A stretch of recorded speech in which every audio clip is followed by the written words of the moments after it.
Welcome to the video on the thermodynamic temperature and the Clausius inequality.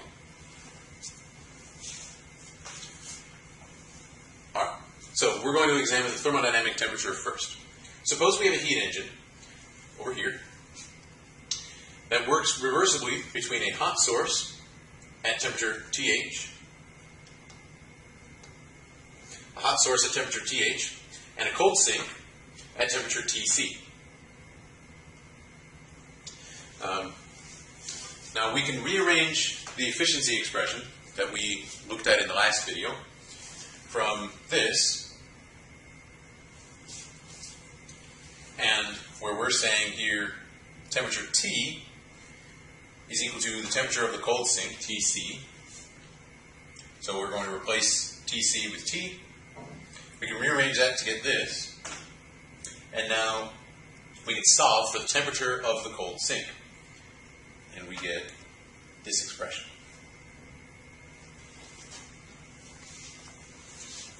Right, so I've just put that expression back up here. So this now allows the Kelvin scale to define the thermodynamic temperature scale in terms of the efficiency of the heat engine. So now we have our temperature is equal to 1 minus the efficiency times the temperature of our hot source. So we can construct a heat engine with a hot source of known temperature and a cold sink of unknown temperature. We can measure the efficiency of the engine, and then we can determine what the thermodynamic temperature is. The thermodynamic temperature of the cold sink.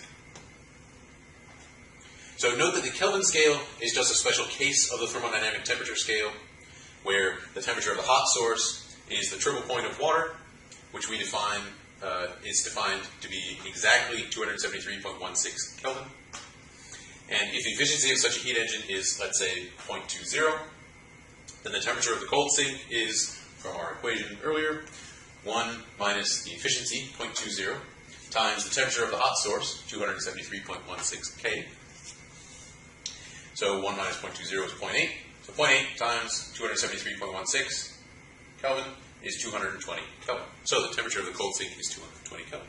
So we can use the efficiency, a measured efficiency of a heat engine, to determine what the temperature of a cold sink, of whatever our cold sink that we're measuring, is. Alright, so the highest possible efficiency is 1, because an efficiency greater than 1 violates the first law of thermodynamics. Can't get out more energy than we put in. So if our efficiency is 1, then we get 1 minus 1 times whatever our temperature of our hot source is, in this case the triple point of water. 1 minus 1 is 0, so in order to have an efficiency of 1, we must have a cold sink at a temperature of 0 Kelvin. It must be at absolute 0. Alright, now we want to show that our definition of entropy is consistent with the second law. So we call that more work is done when a change is reversible than when it's irreversible. We get more work out if we have a reversible change than we do if it's an irreversible change.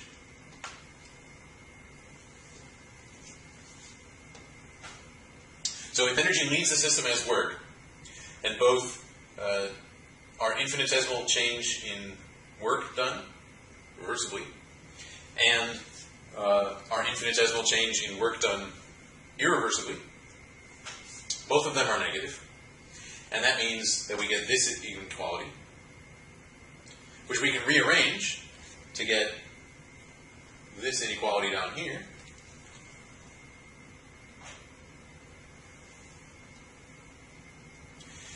And the internal energy is a state function, so the change in internal energy is independent of our path.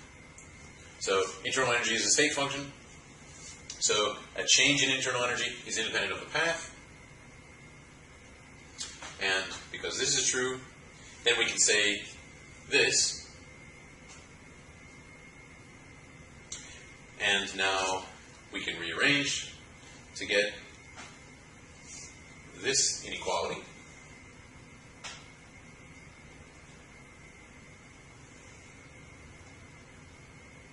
So this is now the Clausius inequality.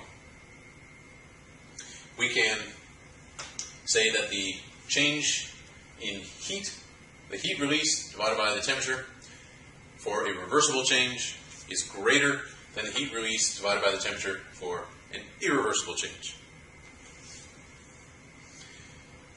So we can use our definition of entropy as ds equals dq reversible divided by T. Plug that in here. So now this gets plugged in there. And so now ds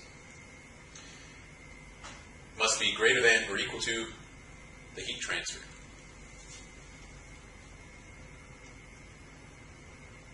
Right, so this expression is the Clausius inequality, which is going to be of a lot of use to us in discussing the spontaneity of chemical reactions when we get there. Note that if we have an isolated system, then the heat transfer is 0, and